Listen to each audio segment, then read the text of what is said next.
Мен Рудный қаласы номер 15 орта мектебінің 9 сынып оқушысы Қуанышбаева Амина. Сіздерге жүздікке ену қолжетімді тақырыбындағы жобамды ұсынғалы отырмын.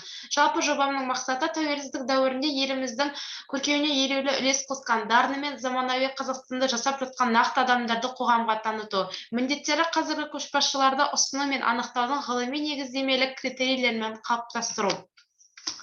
Жалпы еліміздің егемендік алуына елеулі үлес қосқан тұлғалар аз емес. Олардың еңбегін насихаттау барысында өткізіліп жатқан шаралар да бар. Соның бірі елбасы Нұрсұлтан Әбішұлы Назарбаев бастаған болашаққа бағдар рухани жаңғыру мақаласында ерекше атап көрсеткен Қазақстандағы жаңа есім жобасы.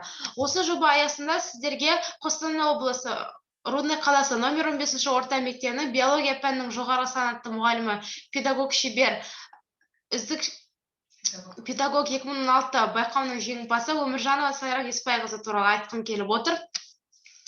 1984-1989 жылдар аралығында биология және химия факультетінде оқыған, және бұл жерден оқу бітіргені жайындағы дипломдар мен сертификаттарын көруге болады. Сайра Еспайқызы жалпы жоғарғы білімді бірінші деңгей бағдарламасын игерген биология пәнінің жоғарғы санатты мұғалімі. Бұл жерде көріп тұрғандарыңыздай Сайра Еспайқызының автопортреті көрсеткен. Өзімнің уақытымды аямаймын, өзгенің бақытын аялаймын деп өмірлік ұстаныммен жүретін Сайра Еспайқызы осы 30 жыл аралығында мектебімізде биология және химия пәнінің мұғалімі болып жұмыс істейді, және осы 30 жыл аралығында жеткен жетістіктері аз емес. Қысқаша тоқтала кететін болсақ, үздіксіз педагогикалық білім беру облыстық байқауы, КИО республикалық байқауы және оқушылардың функционалдық сауаттылығын арттыру облыстық байқауының, және де тағы да басқа облыстық және республикалық деңгейдегі байқаулардың жеңімпазы. Жалпы алғанда Сайра Еспайқызы бір жағынан мұғалім, бір жағынан көшбасшы, бір жағынан тренер, бір жағынан қолтанбай курстарының авторы болып табылады. Бұл жерде көріп тұрғандарыңыздай Сайра Еспайқызының облыстық және республикалық деңгейдегі марапаттаулары көрсетілген.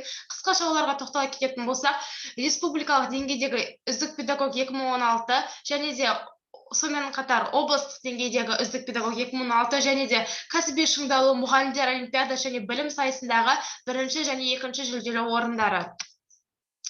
Бұл жерде де Сайра Еспайқызының марапаттаулары көрсеткен. Қысқаша тоқталатын болсақ, халықаралық энциклопедия, халықаралық дипломдары, және де алғыс хаттар, және тағы да басқалары.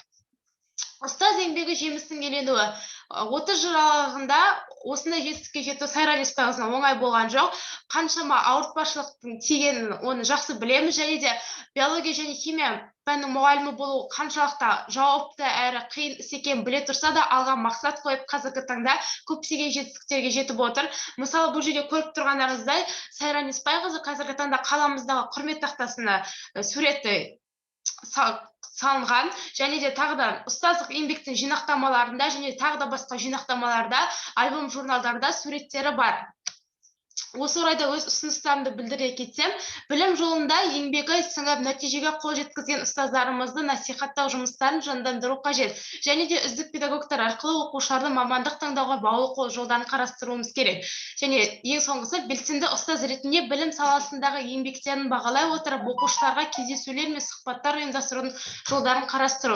Ал енді қорытындылай кететін болсақ, жаһандану заманында ұлттық бәсекеге қабілетті болудың көрсеткіші білім деңгейімен өлшенеді. Сондықтан әлемдік білім кеңістігіне кірігіп, білім беру жүйесін халықаралық биікке көтеру кезек күттірмейтін өзекті мәселе. Бұл мәселені шешудің кілті ұстаздардың қолында. Сол себепті де өз ісіне адал, шәкірт бойына білім нәрін себе білген Сайра Еспайқызы сияқты ұстаздарымызға құрмет көрсетейік. Сонда ғана ұстаз есімі ұлылығын жоғалтпайды.